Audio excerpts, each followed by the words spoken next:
Okay, good evening and good afternoon, Michael. This is Michael Starobin, who I've known since 1979, I believe, when we had an encounter with William Penn. Yes, the album of In Trousers. And so you've gone from that to be certainly one of the prominent orchestrators of Broadway shows. So we want to follow that journey. I listened to your interview from Singapore just the last couple of minutes, so I'm going to do Singapore. Hogan, somebody Hogan. Oh, yes. All right. I remember that now. Yeah. Yeah. So, let's get into your childhood, that you were classically oriented. Yeah. I wasn't really raised to love the theater. I was raised to love classical music. My father was a classical music lover. I mean, he played piano very well, even though he was not a professional musician. I was taken to the Philharmonic, to City Opera as a kid growing up. And that was really that music and the music of my generation, being born in 1956, that was the music of the 60s and the 70s. So I played in rock and roll bands, and that's the popular music that really appealed to me. And musical theater was always just something I did in high school and later college because I liked doing it. I liked performing. I thought I might become a conductor at some point, classical conductor. That didn't work out, but I ended up starting music directing just because I knew I wanted to be a musician.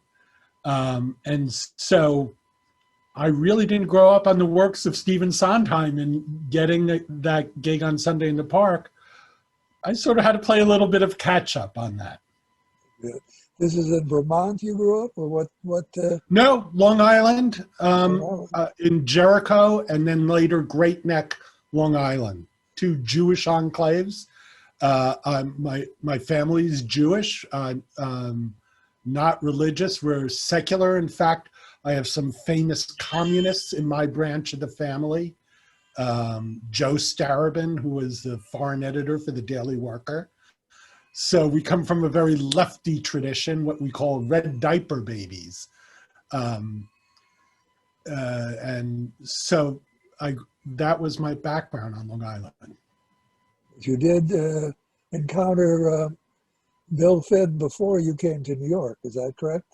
No, I didn't. Who I encountered was a director named Marty Capel, who was running the second company and had hired Billy one year as a composer.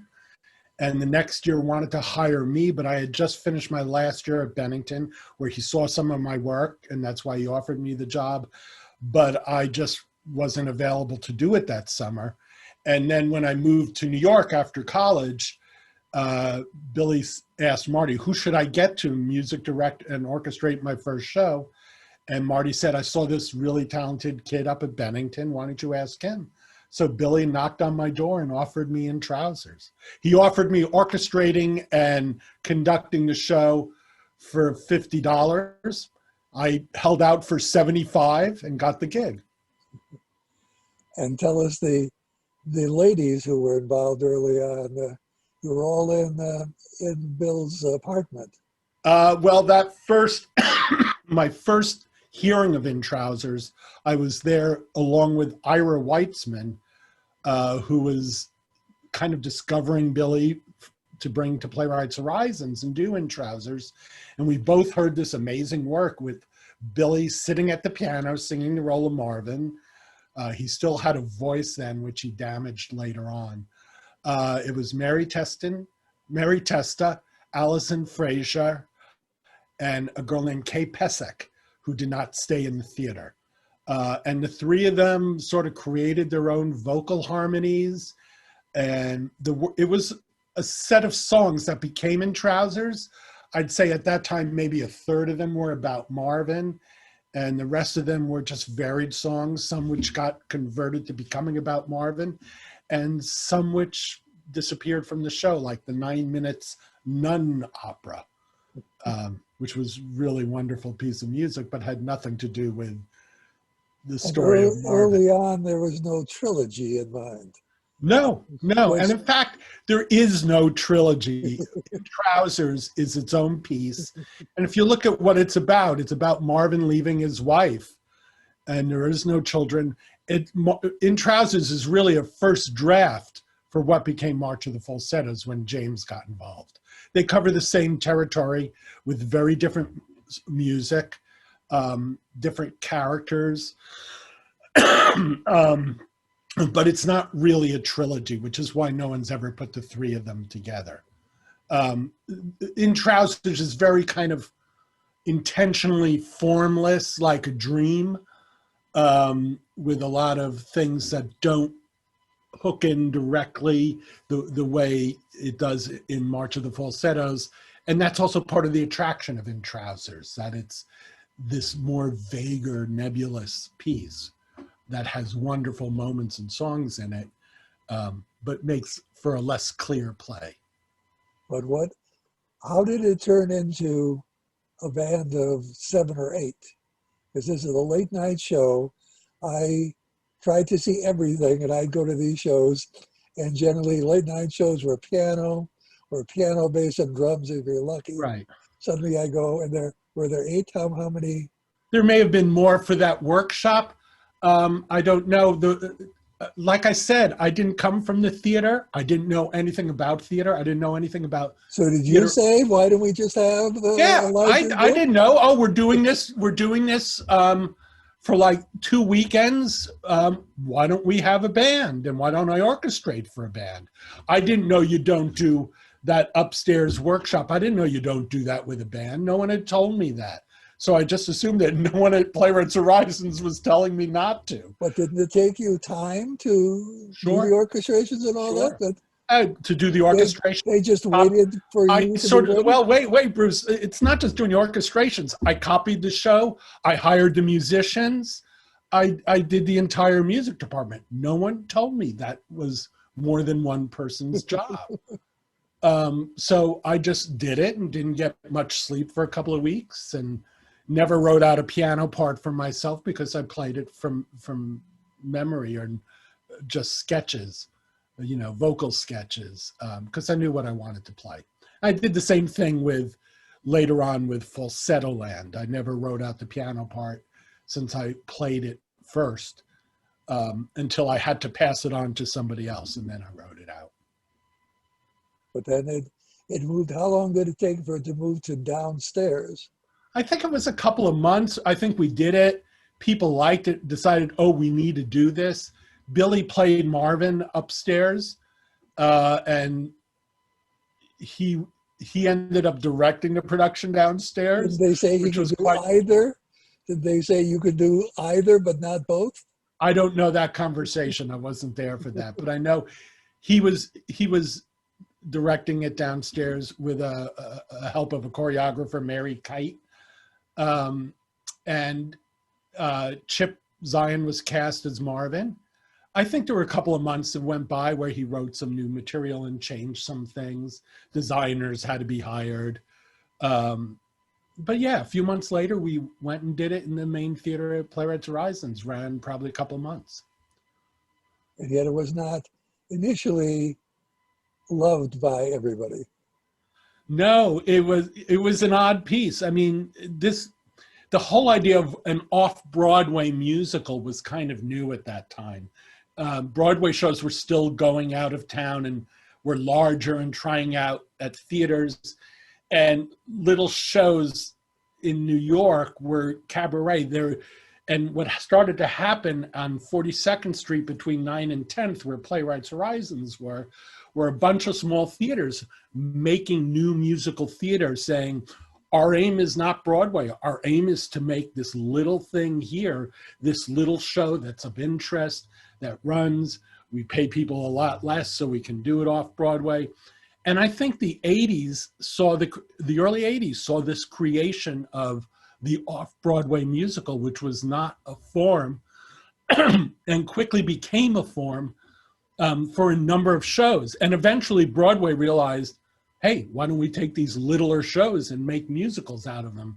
And you got things like Next to Normal and other shows before that, Spring Awakening, that realized a show doesn't have to be a 20-piece band, sadly, and doesn't, have to have a huge cast. It can be smaller and still be a great piece of musical theater. And in fact, for rock and roll based musicals, you don't need a 20-piece band. You need that for a jazz based musical or swing based musical or a classical based like Rodgers and Hammerstein. So a kind of, we were part of creating this new format, and in the case of In Trousers and March of the Falsettos, one that was not book dependent, where the book was built into the songs. Less so in Trousers and more so in March of the Falsettos, where someone else who didn't know the rules of musical theater, James Lapine, was creating this new form of presenting a story without stopping for book scenes. What do you remember of the recording session that I did with Phil Finn and the cast? Very little. It's my first recording session. And like most recording sessions for a show, I think we did it all in a day or 2 days. A day. The union was not that insistent upon that. Off-Broadway was a lot. On Broadway, they have people watching you and timetable, and musicians got breaks. I don't think you got any pretty good 10-minute breaks every hour. I don't think you did. Yeah, I don't particularly remember. I know it was intense, and I didn't know about how recordings worked. So I'd certainly listened to recordings all my life. Less so for In Trousers. When we went to March of the Falsettos, I reorchestrated the show for a much larger band. And that's something I've done a number of times, thinking that recording is not about capturing a show, it's about capturing a score. If you want to capture a show, you go to see a show. If you want to hear great music from the show, you don't make. I don't believe in the fallacy of making an album sound like the theater. Theater sound is a huge compromise that we all make to hear a show. And when you make an album, you want it to be the best sounding thing you can. So you ignore what the sound was in the theater.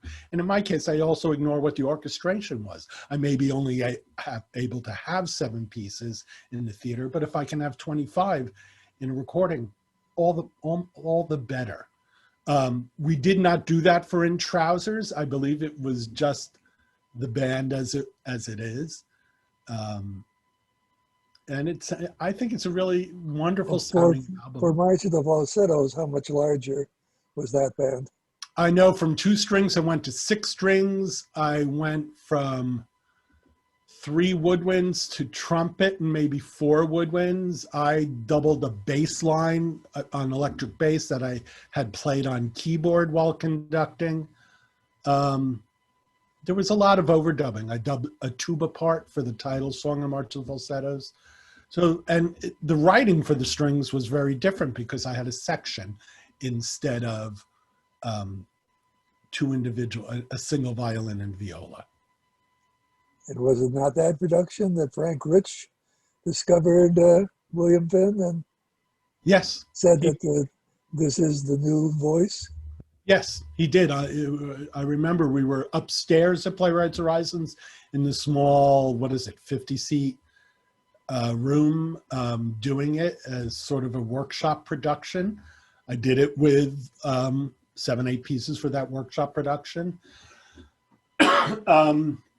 And Rich came and saw it and reviewed it, and he sort of created Billy's career with one single review, and sort of created Lapine's career in the musical. Did he not also praise you? Did he not say?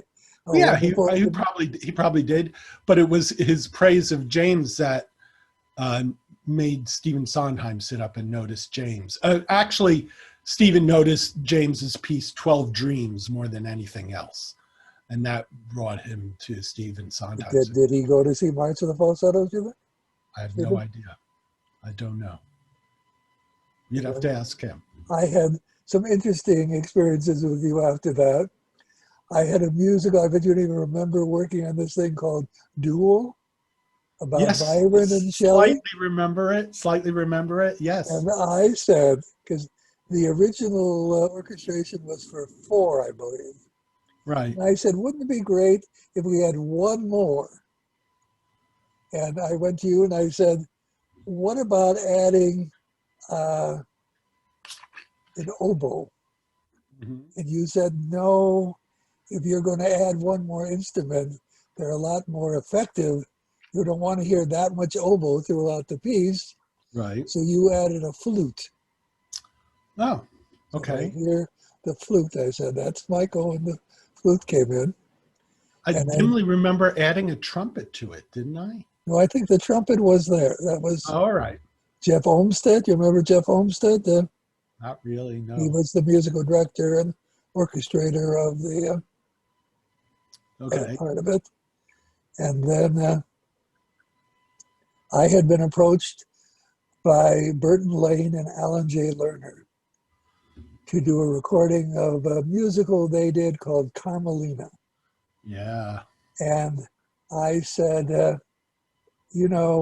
I can't afford to pay, Broadway orchestrators and copyists. And, is the deal in the theater with a Broadway show is that you are supposed to pay for all the orchestrations you're using again. Right. And the Reuse. copyist is paid again, although he doesn't necessarily copy anything again. And if you have Hamilton, I don't think they say, my God, we can't afford that, Right. because you can't afford that. But so so Burton Lane said that is it. He said, it had been orchestrated by Hershey K, who went back to the 40s, 50s. He worked with the top people. And Right. Burton said, well, he only orchestrated my melody. He said, I kept telling him that I have to do more than orchestrate my melody. Now that to me would be as simple for somebody who knows how to orchestrate, that you add what the coloring to me is what makes an orchestration, Right. an arrangement, right? Singing in the rain, you da da da da. That's something that Right. can be added. Right. So I said, I have somebody who I believe will be a major orchestrator, but all he's done is in trousers. So I said, I'm going to give you a copy of the record, but I don't think you're going to like the subject matter. So I hope you can just listen to the orchestration and don't worry about what they're singing about. Just listen. Right. So I came back a week later. He said, I can't just listen. He said, I hear those words and I know what they're singing about, and I don't want to hear that. So he said, don't you know anyone else? Well, literally the only other person I knew, and this was as a friend, not Mm-hmm. as anybody I worked with, was Phil Lang. Of course, was a major Broadway orchestrator. Right. But he lived in Connecticut, and he was a nice man, and he was kind enough to just talk to me about the shows he had orchestrated and tell me, what went right and what went wrong, and working with Irving Berlin and all these Mm-hmm. things. So instantly he said, oh yes, I always want to work with Phil Lang. And I said, but Phil Lang is going to cost a lot more money than Michael Starobin. Right. But he didn't care. Right. It wasn't his money. But then, I don't know that I would have been good on a project like that. As I said, I didn't know a lot about theater. And after sort of breaking through with Sunday in the Park, I had a good decade of catching up on traditional Broadway work, learning how to do that. do you think Because maybe Burton would have been disappointed what you presented? I'm pretty sure, because I really had to learn what the traditions of Broadway were, as one always has to know the traditions in order to break them properly. And it was a lot of years of learning that sort of side of the business, which now I feel confident about, and happy that I didn't lose my edginess that came from not knowing the traditional part of the You said you business. tried, in the interview that I listened to, you said you tried many things. And when they worked, you kept doing them. When they didn't work, you didn't Right. do them again. Right. But that's life. You never stop learning. You never stop experimenting and finding what works and what doesn't. Gets pretty boring if you don't do that. At the same time we were doing Carmelina, you didn't get anything out of that. But I also was somehow hooked in, I can't remember why, hooked into doing The Utter Glory of Morrissey Hall. Yes. So I went to you and I said, can you, I'm trying to think, were you assistant conductor or just musical supervisor? You asked me to contract the band. There was an existing orchestration. And In Trousers people, I think. Many people from In Trousers, people I knew. I didn't know a lot of the standard union musicians, and you were not paying union wages. No. So I had to get, people I knew who weren't quite established yet. And someone had hired a music director who sort of didn't know what he was doing. Yes. I remember he was a bass player, and we had 3 hours to rehearse the score. We went to Carol's, and he took 2 hours on one number, literally. Well, because first he had Burton Lane said, I want to hear the new orchestrations by Phil Lang. No. I'm talking about Morrissey Hall. No, this was done the same time. Right. So we had the same guy. I said, we have these musicians for 2 days. Right. For a very reasonable amount of money. I have these guys for 2 days from 10 till 10 or some hours like that. And I can spare an hour that just to read it. I said, we just want to hear the general orchestration. And we said to this woebegone conductor, do not change anything because we're not using these musicians. For Carmelina, we are going to the union musicians. So please don't correct them because these guys, if they play wrong notes, that's not our concern. They're never going to play these songs again. Right. And ultimately, then later that evening, and you were at Morrissey Hall, maybe because of the musicians, and this guy who could not, it took him 2 hours to get through because he kept saying, that's a B sharp. We don't care if it's a B sharp. Right. So he came into the evening start of recording of Morrissey Hall, and he was drunk. Yeah. Staggeringly drunk. And so you turned to me and said, do you want to conduct this? And I had to be honest saying, I don't know this show. I can't really conduct it. But the composer, Clark Gesner, was there. And Clark said, well, I know the show and I know the tempos. I don't really know how to wave my arms. I kind of can do it. No, he had conducted, but the people in the show said, you do not want Clark conducting. So we had to for the few evening hours, we had to let Clark do it. And somehow we talked Clark out of doing it the second day, and you stepped in and you... Did I? I don't remember conducting this at all. Yes, you did. Wow. I don't remember that at all. I remember Clark doing all of it. No, that was just the first night. The next day, and my mother was there. I don't expect you to remember my mother. My mother was there, and she was so happy talking to Celeste Holm. She said, I saw you in the movie, Celeste. And Celeste sat down with my mother, and they'll talk to her. They're so sweet of her to do that. And anyway, so after, go back to your career, after March of the Falsettos was at Falsettos? After March of the Falsettos was Falsetto Land first, the second act right. of it, which we did downtown.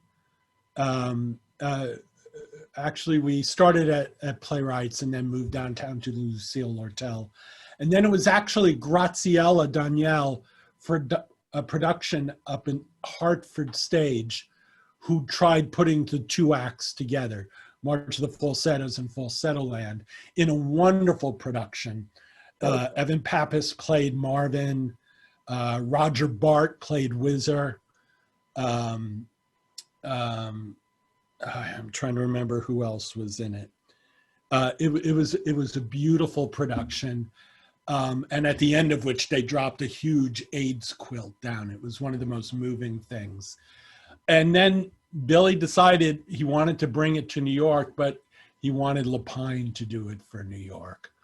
And so Graziella was very, very generous and graceful and stepped aside and let James do it. And that was the falsettos in '91 that combined the two sections and went to Broadway. Or 92 or 3. He won the Tony Award, did he not, for the combined? Yes, I believe they won Tony Awards for that, yeah. And what show comes next for you? You're finally going to leave William Penn for somebody. Do I need to get my resume out? I don't remember what comes next. I mean, at the same time I was doing March of the Falsettos back in '84 at Playwrights. The very next show they did on the stage at Playwrights Horizons was Once on This Island, where I hooked up with Stephen Flaherty and Lynn Ahrens and did a number of shows with them. Again, another smaller musical developed off Broadway that found a place on Broadway. And how did the orchestra change from Playwrights to the booth?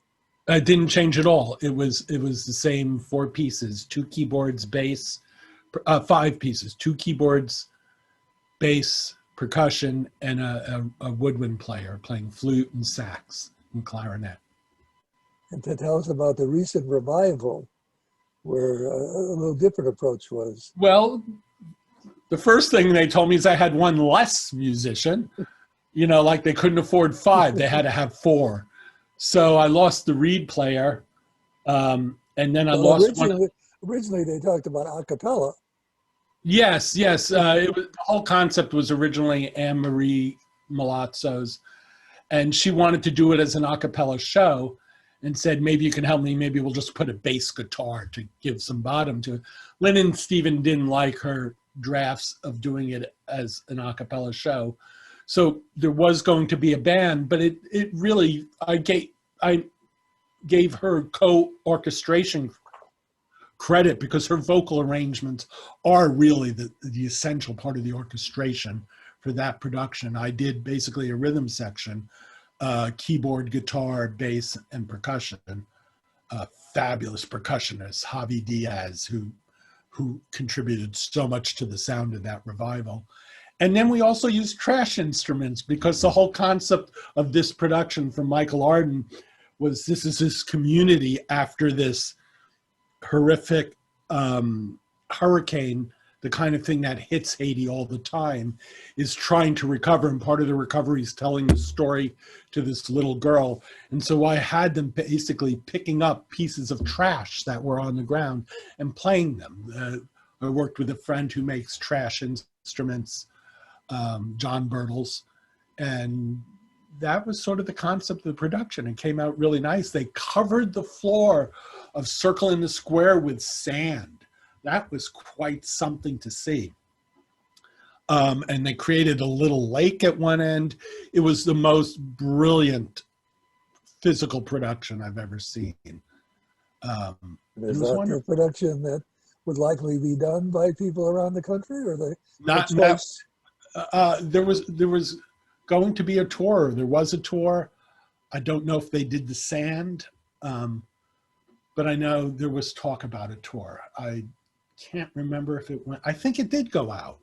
It did go out, but I don't remember how. I never saw it, so I don't know how much of the production physically was the same. And then you spend time conducting with what's the Dickens? Rupert Holmes's production of Mystery of Edwin Drood. Right. So yes. Why did you want to conduct at that point? Well, I'd been conducting all along. I hadn't walked away from music directing yet. I loved performing in the theater. So were you able to continue do some orchestration as you were conducting that show? Yeah. I mean, both careers were going at the same time. Very often it was not orchestrating what I was conducting. I sort of, for a couple of years there, like 4 or 5 years, was sort of getting a lot of music directing gigs at the public theater. I did The Knife, and I did Edwin Drood. So maybe it's not 4 or 5 years, maybe it's 2 productions. But Edwin Drood was one of those summer shows in the park, and I was so thrilled to do it. And I had previously orchestrated at the public La Boheme, which starred Linda Ronstadt, David Carroll, Gary Morris, Howard McGillen, Patty Cohenauer, Cass Morgan, a really wonderful production. And on that, I met the wardrobe supervisor, Hannah Murray, who became my wife and is now Hannah Starobin. But we both worked on the Edwin Drood that went to the park. She had done a lot of shows in the park as wardrobe supervisor.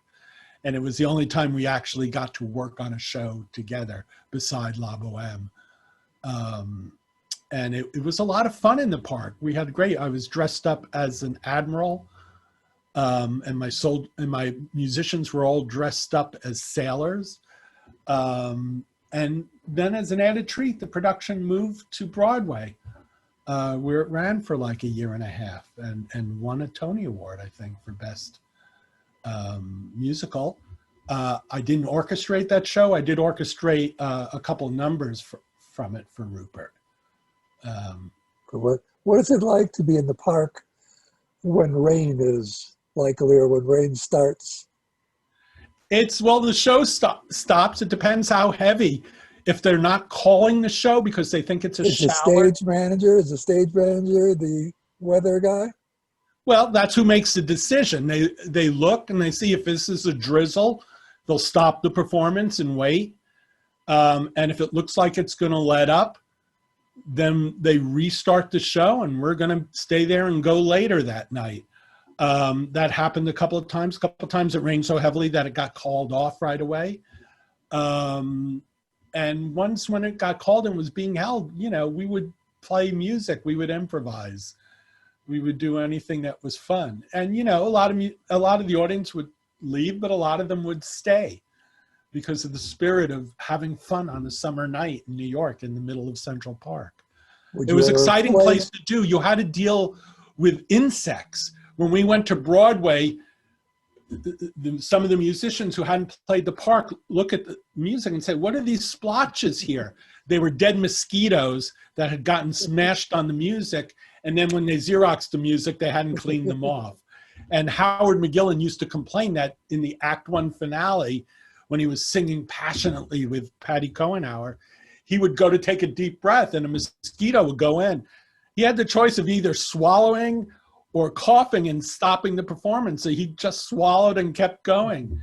The conditions are really different for doing a musical. It's exciting, but it's strange and it's odd. I wouldn't have given up anything to have done a show in the park. I've contributed orchestrations to it since then, but I do miss performing in general quite a lot. What did you realize when they showed you a script or they started to perform The Knife? It was an odd show. I mean, the problem with The Knife was not its subject matter, which for those who don't know was about a man who decides he really should be a woman and goes under the knife and has an operation. It was ahead of its time being about that subject.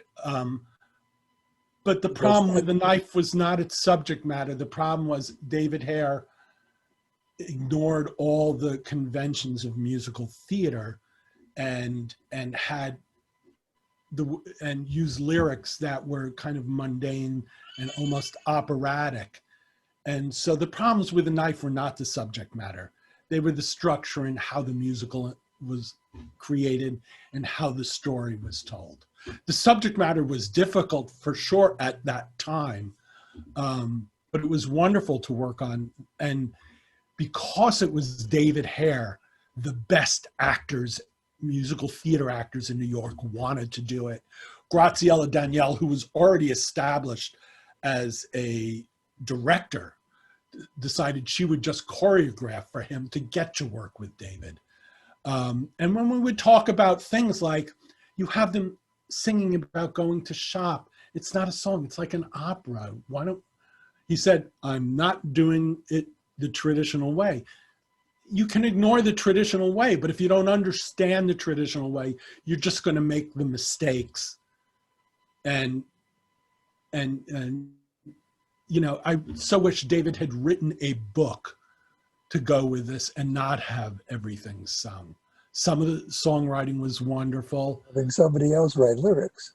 Yeah, well, someone else did write lyrics. I can't remember. I think it was Tim. I forget Tim's last name. But and it wasn't that the lyrics were bad when it was. No, David didn't write the music. Nick Baccat. Nick Baccat did, yes, who's a British television composer. Music was good. Chris Walker did the orchestrations, which were wonderful. You know, that's a show I wouldn't mind seeing done again, but it would need rewrites, just because the way the story is unfolded for the audience. It didn't serve its subject well enough, I think, because of that. Right. So tell us how you first started working with Stephen Sondheim. Well, the connection was what we were just talking about. I did March of the Falsettos and met James, and that was James's first musical. And when James hooked up with Stevens, he kept pushing me to Stephen, saying, you should work with this kid. He's really good. He's really good. And so I got the job as Stephen had just come off of Merrily, which was a tough experience. And he was trying James out as a new collaborator, trying to shake up the process by which he had done musicals.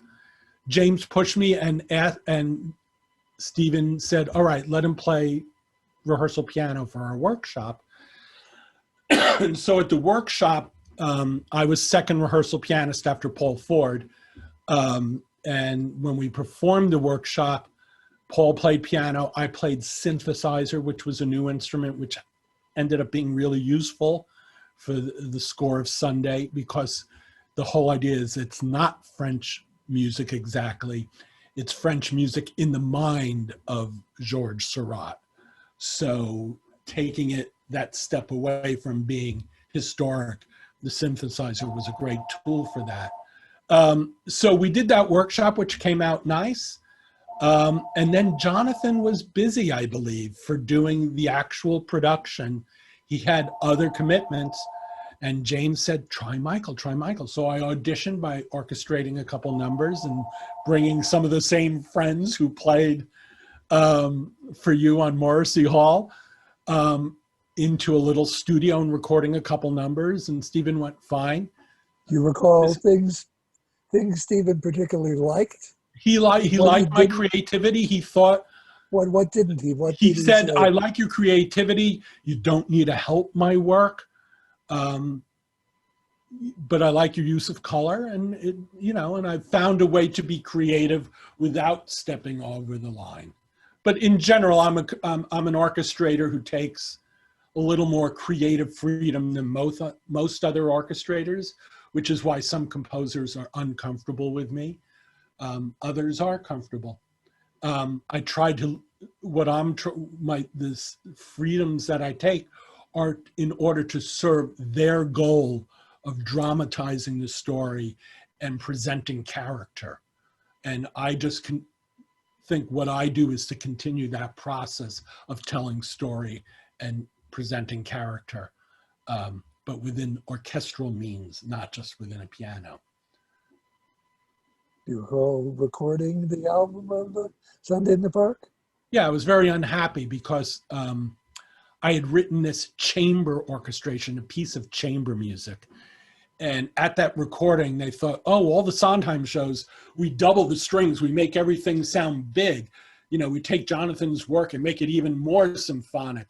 And it was like, and no, this is detailed. This is chamber. This is very fine-grained stuff. And I said, can you move the microphone closer to the piano? I'm hearing all this reverb, and it's all this fine filigree stuff that's getting lost in this wash of this huge room. It was RCA, the big room there. And No, they did not understand what I was doing for that recording. They thought, oh, Jonathan makes it sound much bigger. We have to help this kid make it sound big. And that wasn't the bigness I was looking for. I was looking for the detail, for tight detail. In my ear was the album sound of the 60s and 70s, close miking, manipulative studio. For a lot of people recording those cast albums, it's the symphonic sound of the NBC symphony in a larger room. And that's not what I was going for musical. I was going sonically more like you would hear on a Paul Simon album, that fresh detail. And if there's reverb, it's being used as a choice, not just because we're in a huge room washing away all the detail. So no, I'm not particularly happy with that first Sunday recording. But when we shot the video in the theater that with Mandy and Bernadette, that's the commercial video, Paul Giamatti and I got to mix the band. So that sounds just like I want it to sound. Does it sound as good as an album? No, of course, because it's on a little video track. So the sonic space of it is not what it should be, but the details are there. And tell us about Assassins. It's a fun show. Assassins came along. Here's why that first album is what it is. When Assassins came along, we went to Playwrights Horizons again. And so Paul Giamatti and I said, oh, we're doing a workshop, right? And everyone said, yeah. Okay, workshop, we'll just do it with piano, synth, and percussion, just like we did it before. Paul Ford will play again. We'll teach it. And they were doing fancy stuff on the stage, putting a turntable on Playwrights Horizons stage. But we thought, all right, it's a workshop if they want to do that. Halfway through the rehearsal period, they said, by the way, when the press comes, and we went, whoa, the press is coming to a workshop? And we said, oh no, this is not a workshop, this is a production. We went, you didn't tell us that. When did that happen? Oh, a week ago. We didn't orchestrate the show. There's no band. It's not orchestrated. It's just us covering it for a workshop. They went, well, that's what we'll have. So the show opened to the press unorchestrated with a little combo covering it. So I don't know I don't think enough of orchestration that would be the reason it got a bad review. I think it was more the press wasn't ready for that piece yet. But not having an orchestration didn't help.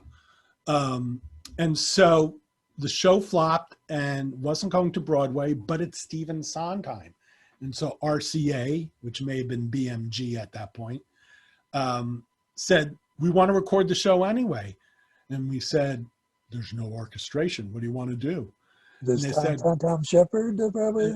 This was, at this point, it may have been Jay Sachs. Tom Shepard did Sunday in the Park, but I believe it may have been Jay by the time we got to Assassins. And they said, go write an well, really the decision here was Billy Rosenstone's. Go write an orchestration. So I wrote an orchestration that was not limited by the fact that we were in a theater. When you're in a theater, you write for your 20, 25, 18, 7, whatever the piece is going to run with, and maybe you'll expand a little for an album. Here was a new orchestration written for the studio. It was not practical for the theater. I had a full string section. I had 6 brass, 6 woodwinds. I had percussion. I had a harmonica player. I had a guitar player. Because I was writing it like for symphonic performance. That's the first album of Assassins. So that was not practical to use for any further production. Sounded great, but it was not a theatrical orchestration. A year later, what's his name, the director, did the production in London. I'm blanking on his name. British director. Anyway, at the Chocolate Factory. And they say, we need a reduction. And so I did something I never would do again. It was Patrick Doyle, was it? What? Patrick Doyle? No.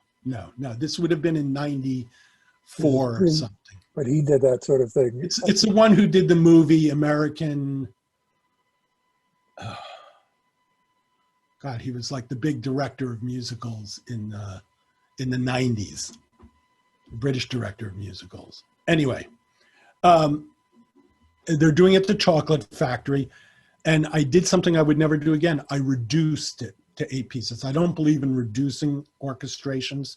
It always sounds bad. You write a new orchestration for the forces you have, which is different than reducing. The figures you write for 40 pieces don't work on an 8-piece orchestration. So I wrote this 8-piece orchestration that they used at the Chocolate Factory, and that's what was rented out at first.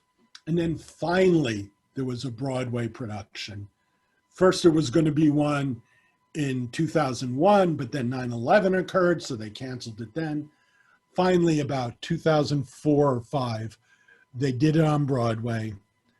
And I said, I don't want to use that 8-piece. It doesn't sound good. It's just a reduction. And they said, well, you can have 14 pieces. It was roundabout. And that's their usual band, 14. So I wrote a brand new orchestration, 3rd time now for Assassins, that didn't use any strings, that used winds and brass, percussion and rhythm. And that's what played. That was the next album, which was on None Such. And that orchestration is much better. And that's what's done when people do it. You can actually rent either one, I believe. Huh? But the 14-piece is the better one. You can't rent the large orchestral one from the studio. And then as an added thing, Sunday in the Park I got to do for 42 pieces at the Châtelet in 2013. What is a Châtelet? Châtelet is a theater in Paris, Yes. where they do musicals, like one a year. American in Paris was done there and came to Broadway. And we did a production of it in 2013, and the video is available. It's a nice production. It's British actors, so it's in English. But I have the Radio France Orchestra playing that larger orchestration, and it's very nice. Tell us what it's like to work for Disney. Working for the mouse. It's like any other corporate gig. There are many people making decisions along the way of how things have to sound, how they'll be done. But in the case of the first one I did, I had actually started by assisting Danny Trube. Danny would give me a little bit of the score work, not the songs, but the score work, starting on Beauty. Each of those, I would help him out a little. That's a wonderful tradition among orchestrators that we give each other, we need help to meet the deadline, and we give each other a little bit of work. And Danny and I had been giving each other work on shows for years. And when Hunchback came along, Danny was not available to do it because Disney had increased the number of these so much. He had finished Pocahontas, Hunchback came along, and Hercules was going to follow it. There were so many of them going that he said, Michael, I'm recommending you for this one. And I went, okay. And I got Hunchback. And what is it like to get to work with large orchestras? What size orchestra are we talking about? Anywhere from 65 for something like Out There to, I believe I had 85 for Hellfire. And so there are bigger sessions and smaller sessions? Not really smaller sessions on Hunchback. What was wonderful about when we were scoring back then is because Alan was in New York and a lot of the Disney people were in LA, we would alternate. We would record one song in New York, another song in LA. We would go back and forth. So I both got to work with all the friends I had made in New York and to work in LA and meet all the wonderful musicians out there. So it was a great experience. And I've done stuff off and on for Disney over the years. And symphonic work is exciting and fun. Film work is great. It doesn't, I get a real musical pleasure out of it. But you're not involved in the creation of the whole piece. Music is a post-production element or pre-production in the case of songs, where orchestration for the theater, you are in production, you are going to tech, you are in rehearsals, you are in workshops, finding out what you're going to do as an orchestrator. So you are much more involved with the creation of the piece as a whole, something that you don't get in theater. You're a little more detached. You're in the music world, not the movie world when you work on those projects. So what's up on the screen, you had very little to do with. You have all you have to really to do is what's coming out the speakers. But typically, as somebody who pays to record things, how long might it take to record a typical Disney song, a song? Well, you record the orchestra in one day, in one 3-hour session at the most, maybe 4 hours if it's a complex song. For one song, you know. For one song, you have a 4-hour session for one song.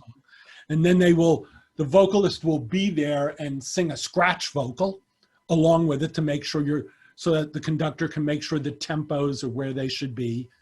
And then the next day, the singers will come in and they'll record over and over. They'll record 8 or 9 tracks of vocals in that day. And then the day after that is the comping day where in this case, Alan Menken and the lyricist, in this case, Stephen Schwartz, the producers, the engineer, they'll sit there with a list of lyrics, you know, a few words on each line, and listen to all 8 takes and decide which of the 8 takes they like from. And they'll comp the vocal from all these huge amounts, finding, oh, this one doesn't fit because they changed it too much. Can we fit this one? Can we lengthen this one? All the tricks that they do, tuning, the whole bit. And then after the day of comping comes a mix, or sometimes just at night, I'll come back in the room and I'll mix the band with the engineer, make sure elements are not lost or do get lost if they should be gone. But who is mixing the vocal then? The same engineer. And the same engineer is editing the vocal and mixing it. It's the one guy. I mean, but the comp has been made the day before. So that's the vocal that's been created. And he'll do the full mix. You know, if it's a choral number, there'll be a choral session slipped in before the full vocal one, maybe. And that's it. And in case of animation, you record all the songs before animation because they have to animate the mouths moving to the singer. And you will do maybe a song a month. You'll come in once a month or 6 weeks, maybe 2 songs together if they're ready. And then you go away for 6 months to a year while they're animating it. Then you go to scoring, and scoring is done after the fact so that your scoring can fit the action on the screen. And sometimes when you're doing that, you'll have to open up songs they'll have decided to put dialogue or action moments in, and the composer has to open it up in the middle of the song, sometimes not for an exact number of beats, so you have to involve tempo changes as well to score the action that they've inserted into the middle of the song. Tell us about the return of Mary Poppins.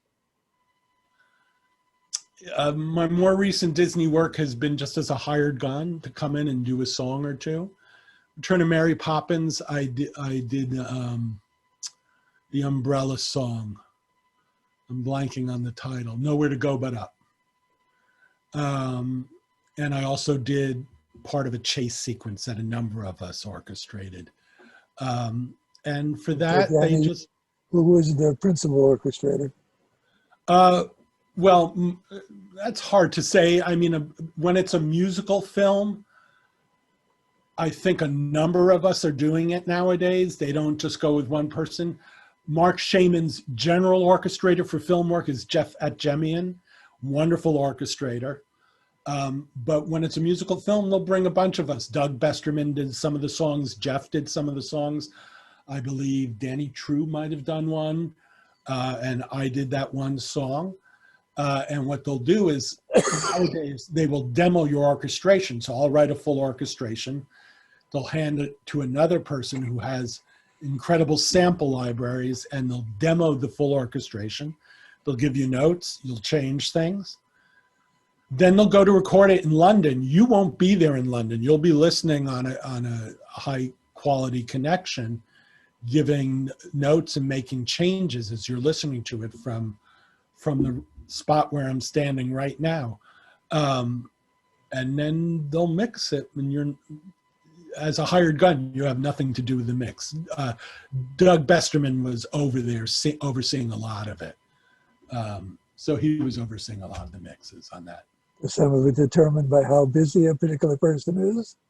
Sometimes by how busy, sometimes who's available. It varies. You know. There was some Disney movie, and I don't remember which one, and I don't want to put it down, but there were no Broadway people as orchestrators. And I said, no. If I don't hear a Broadway touch to it, especially the underscoring was boring. Well, I might disagree with you there, because underscoring in a movie should not be like Broadway underscoring. Broadway underscoring, when you're in a live space. Mary Poppins, I loved every note I heard. Yeah, but I don't think that was probably more Jeff Adjemian, who's a film orchestrator. I don't think there's a real difference in the styles of music when you come to underscoring. And we in the theater are constantly developing our song melodies as underscoring. And there's a time where music needs to just fade away, because the visual component of movie is so much stronger with camera movement and shots that you don't need music to pull you through. You also don't want emotions underlined ever, because the camera is so much closer to a character's face than the character I'm seeing from the back of the house in the theater. So you don't want to score a movie like you do a show, because you're over emotionalizing what you're seeing. And so there's a real difference in the genres there. In your prior interview, you expressed not much pleasure listening to the cast albums that you were involved in. Do you feel any better about soundtracks? I mean, when you sat in the theater and watched The Return of, when you watched Pocahontas, the Hunchback, which is more you. Well, were you still critical? I find the visuals to Hunchback way too. I have a problem with the visuals on Hunchback, in that they're so active and so cutting, and so it was one of the last hand-drawn Disney films and used computer animation only for special effects like fire and confetti. And I feel that they were so worried about being visually active to an MTV generation that the film never stops and stays on a shot long enough, like the works of Miyazaki, a Japanese animator who paces himself beautifully. So I have trouble watching the Hunchback film because I just am annoyed by the visual style of it. I think the mixing is fine on the album. The mix in the movie, they push sound effects above music. So that's very annoying. But, that it's not, like I said, it's not a musical medium. It's a film medium. And so the value of what music is in a film, even in a musical film, is very different than what I might believe. But that's why I'm in the theater, Tell us of your work with Tom Kipp. Tom has been really interesting because Tom's an orchestrator, and he had orchestrated his first show. The one based on the British novel, I'm forgetting. But anyway, he came to me and said, I'd like you to do Next to Normal, but I kind of like some of the rhythm section I've done, and I'd like you to use that. And P.S., Tom is one of the best rhythm section scorers in the business. I mean, he really knows his stuff. So this became an opportunity not only to orchestrate for him, but to learn from how he writes rhythm section parts and how he develops a rhythm section sound. So we had a wonderful collaboration on Next to Normal, and it's worked great, where you always say, oh, can we have the guitar do that? There's a great give and take that we have that works really nicely. He says he learns from me. Maybe he does, but I know I certainly learn from him. And then we had a lot of fun on Freaky Friday, where we both orchestrated it, but instead of orchestrating it with him doing more of the rhythm and me doing more of the top, we orchestrated it vertically, where I did the older woman's numbers and he did the younger girl's numbers. So we kind of stressed our differences in sound on that show. So the generational difference was more apparent. And that was a show that came out wonderful, should have moved to New York, except Disney didn't want anything else coming in instead of Frozen. So many Disney. Disney wants a certain limited Disney. And there may be such a thing as too much Disney. We don't want to have every theater filled with Disney. I think they're being careful about that. I think they also found out, I know they have said out loud that they don't want more than 3 shows on Broadway because it's difficult to manage more than 3 shows. And I think you're right. They don't want to overwhelm the business with their presence. But Freaky Friday was playing wonderfully. It had some incredible performances on stage. Heidi Stallings is her last name, I think, was just fabulous. And I'm not sure if I'm getting Heidi's last name that right, but who played the mother. She was just chewing up the scenery. It was great. And I'm hoping Disney goes, hey, maybe we should bring that in at some point. But there might also be a market doing it in smaller places, schools and doing it on Broadway doesn't eliminate that. In fact, if anything, do it on Broadway for a year or two, it establishes it even stronger. So then they did do it as a television movie, which helps set it up for the rental market. They do all the songs or just some of the songs? I think they did most of the songs. I don't know. I wasn't involved in it. And you were about to do, like you must have orchestrated Tom Kitt's show that was going to go to Lincoln Center. Tell us about that. Yes. Flying Over Sunset. In fact, we got to our dress rehearsal and we were about to do our first preview, which we did without an audience. So the show is orchestrated and ready. The set is built. The set is all there at Lincoln Center. When the theater comes back, Lincoln Center is going to do that show. They have a set built and orchestrations written. It would be foolish for them not to actually perform the show then. So that will happen. It's an exciting show. The book is by Lapine. It's about the true story of these people who took LSD in the early 60s. This is not the hippies. This is people like Cary Grant, Aldous Huxley, Claire Booth Luce. This is all a true story that they wrote about their taking LSD as part of psychoanalysis. It was given to them to help get in touch with memories from their past. What is fictitious is Lapine decides that the 3 of them and a 4th friend actually met and decided to go drop acid together at Claire Booth Luce rental out in Malibu. That's fictitious, but that makes for a great second act. It's a wonderful show. It's witty. It's really funny. Tom's score is beautiful. Michael Corey's lyrics are beautiful. And James is James. What else can you say? he surprises you at every turn. I'm going to be interviewing Michael about his career Oh, in a great. week or two. So hear all about that. They're great. Did you ever see Grey Gardens? Yes, I did. I enjoyed it a lot. It was great. Because they had so much time at Utah. Well, what's the Sundance? Right, right.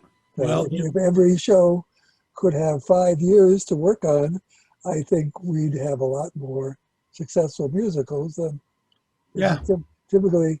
You're saying a lot of shows take 4 or 5 years, but when they really are serious about doing and reviewing it, there's not that length of time that you can make many no. changes. So you better be ready for the critics. Well, you're talking about the biggest mistake made in musical theater continuously, which is producing a show that isn't ready yet.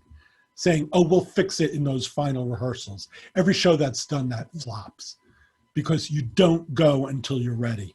You wait another year. It doesn't matter. If the show is not working in what it should be, don't go to production. You can't fix things in production. Oldest rule in the book, constantly ignored, always true. But there are 2 shows that are true to that, and one is Legs Diamond. Yeah, yeah. Yeah, Legs, we previewed for 2 months. Major characters were written out. His love interest, his brother. They just kept writing and writing and writing. But you had a physical production that pinned you in. So you can't completely throw out the second act. And you're doing it in front of everybody. Because the basic idea of what the show was wrong. And Peter was wonderful. He was game. He would try anything. He's a wonderful entertainer. But, if he's a wonderful entertainer, why is he playing a gangster? Killing people. Yeah. In real life, he would never kill anybody, I'm pretty sure. Yeah, the whole concept was wrong. You can't fix a concept in production. That's the point where you have to go, oh, this was not a great idea. All right, we only spent 40,000 on some workshops. Let's call it quits before it becomes a couple of $1 million. But, no one does that. What about Carrie? That's another example. Carrie had the wrong director. I mean, that's the first thing. Someone who doesn't. The other thing is if you don't know musicals and you're hired as a director, rule 1 is every person around you has to have done a musical before. Don't hire anybody who's not done a musical. And Terry Hands just didn't understand. But again, I'm not sure that's a great idea for a musical. Horror is a film genre because it's about tension, about what you might see next, and about being horrified by the blood that you do see. None of that works on a stage. You don't have the camera's point of view to close you in. You have a general point of view, which is not horrific. So then what do? You make the story about kids in high school and lusting after each other. Well, that's not horrific either, or really part of the story of this repressed girl with her crazy mother. So you had this thing that was shooting off in all different directions, none of which really made for a concentrated story. Horror wasn't going to work, but the horror sort of canceled the lightness of a show about kids in high school, or the psychological piece of this mother-daughter relationship. So it was all over the place. The original production was all over the place physically, because you had a director who was into leather, the look of leather. And so it had this hard-edged look and all the kids in high school being in these, futuristic lycra, skin-tight things. It just was the bizarrest looking production on top of the misconception in the first place. I mean, I like Michael Gore's music. I think it was a lot of fun to work on. Ballads, aren't there great ballads? Yeah, but a score doesn't make a show. A story makes a show. And then the score has the story work even better. And I don't think that story worked. I mean, people look at a movie and go, what a great movie. Almost the better it is as a movie, the worse it's going to be as a show, because film is the visual medium. And if you don't replace that visual medium with a theatrical story, character medium, it doesn't translate. It has to become a different piece when it becomes a stage piece. And they didn't really do that. But did it work a little better in New York if you had to choose? I didn't see the revival. No. The Betty Buckley versus the Barbara Cook. Nothing, they're both wonderful performances. Betty Buckley is sort of made for that role. Barbara Cook is not made for that role. I think you're probably right, but that only made those scenes more intense, because Barbara's lyric. Barbara actually was one of the funniest women I've ever met. Was you able to laugh at anything when you were in Stratford? We laughed a lot. We laughed about that show. Her famous story is that when she left the show at the end of the run there, she bought a sledgehammer and gave it to Terry Hansen, saying, this is what you're going to need to fix this show. But, Betty's an incredibly intense, strong performer and made those scenes incredibly intense. But then that even separated those scenes even more from the other scenes. So the disparity became even worse.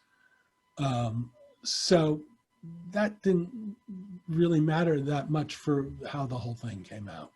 I didn't see the production in New York, but I got to tell you, the later production recently, but I got to tell you, my experience from Rags, another show I did that flopped, was when they brought it to New York, they cleaned it up and fixed it just enough to see what was wrong with it. Do you know what I mean? You couldn't see what was wrong in Boston, but they cleaned it up and, now I see what's wrong with it. It was too late to fix it. Too many stories, too much sprawl. I mean, I went up for the opening expecting Teresa Status in Boston, only to see somebody I've worked with a lot, Christine Andreas, who was wonderful in her own way, but probably not wonderful for that part. I don't know. Maybe one was better for the part. That doesn't solve the piece. The problem with... Are you happy with the recording? Very, very. It was my first sort of larger orchestra for Broadway. They let me in on the mix, so the orchestra sounded pretty good.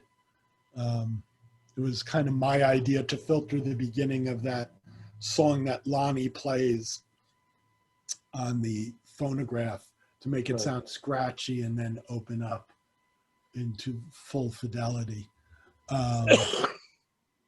But yeah, I'm very happy with that. It's a great score. It's one of my favorite scores. And that's a cast album I don't mind hearing. Okay. Have you heard the new cast album? No, I haven't. It's on YouTube, so after maybe people watch this, they can watch it, or they listen to it, not the show itself, but there are a lot of new lyrics, so you may like the new lyrics or not. I don't know the new production at all. I don't know anything about it. But and a few more topics to go over. Let's talk about Mary Testa. We've hit on some of them, but you formed a real friendship with Mary? Yes, we performed. We did our first act together in, I want to say 86. I'm just guessing off the top of my head at Westbeth. Not at Westbeth, at the Chelsea Arts, as it was called then. And we then a long period of time went by, and we worked together on shows sometimes. And then we started working on trying to put something together. First, it was an act, and we kind of made this little show called Sleepless Variations, using a bunch of songs, which we performed live. And then we turned it into an album that Have Faith, that was really a lot of fun for both of us. I mean, we recorded it, we mixed it the way we wanted it to sound. I used electronics on some numbers. I had a little mini string section on others. And it's a strange, odd journey. And we like to call it not the American songbook. It's our odd view of music.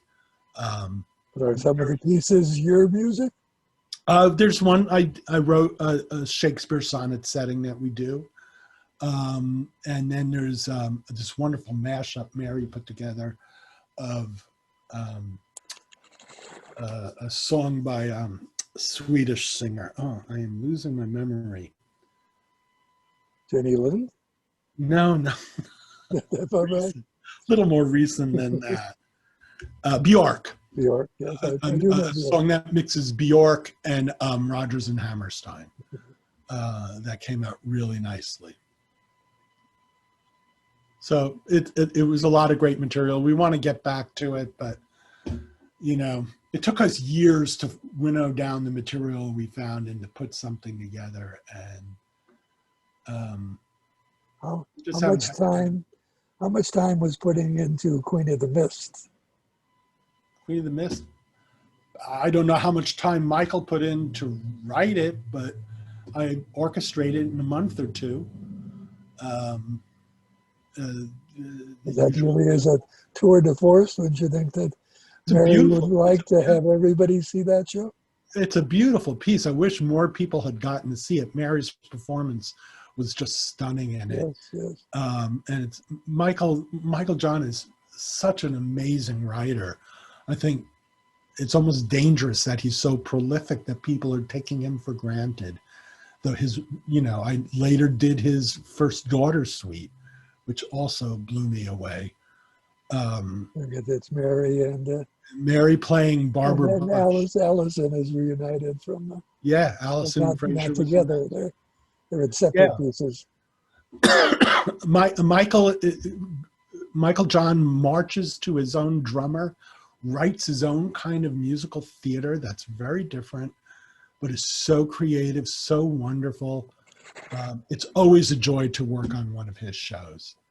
The first one I did was the first Hello Again. Before we did it, that was his sort of first produced show, and I used to run into him before he had been produced. He was working at the Tower Records at Lincoln Center down in the classical department. Really? And I used to go down there to buy CDs, and he would stop me and we would chat about stuff. And that's how I first got.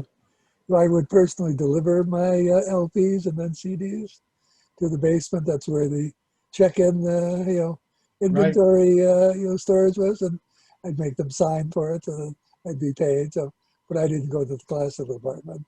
Right. I remember being shocked. You talked about how many recordings there are of some pieces. Somebody did an electronic Four Seasons. All I know is that it's a popular piece. Yeah. But so I went, I thought, well, see how it's doing. And there were bins and bins of just the Four Seasons. So there are not that many Oklahomas. I mean, Oklahoma, My Fair Lady, there are a few, but they're not 30, 40, 50. Well, there's, the difference is how many orchestras are there left in the world and how many repertory companies doing musicals? Almost none. There are no rep companies that specialize in musicals. So unless someone pays for a professional production and then pays for a recording, it's much easier to do a Four Seasons recording if you're a violinist and have a little extra money around than it is to put together an Oklahoma cast album. Right. But maybe that's as it should be. I mean, I don't want a million versions of Oklahoma. I'd rather have the new musical that I haven't heard before. 2 or 3 Oklahomas is enough for me. I mean, it's Oklahoma. It's what it is. Yeah, you can take a different view like the recent production. That's interesting. and fun to hear. But other than that, I want to hear new stuff.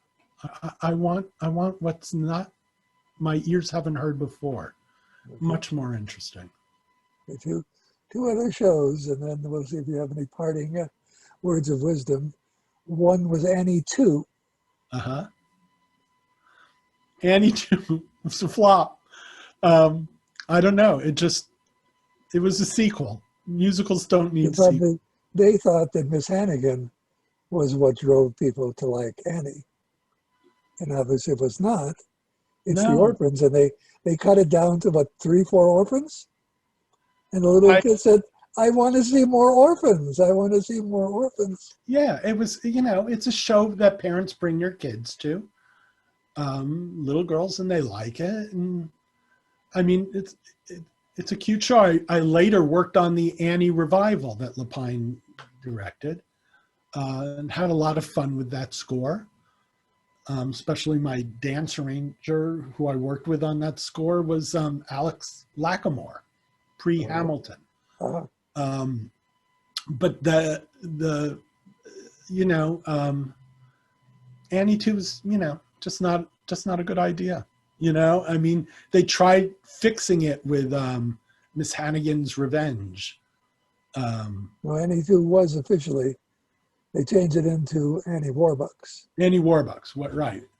There was a wonderful, was there a song initially? There's a song of what might have, maybe I'm getting the title wrong, but the idea was it would have been wonderful. And he philosophizes, Daddy Warbucks philosophized about if he had met the second of Grace Farrell, all these things could have happened, right? But they didn't. And I just found that personally touching.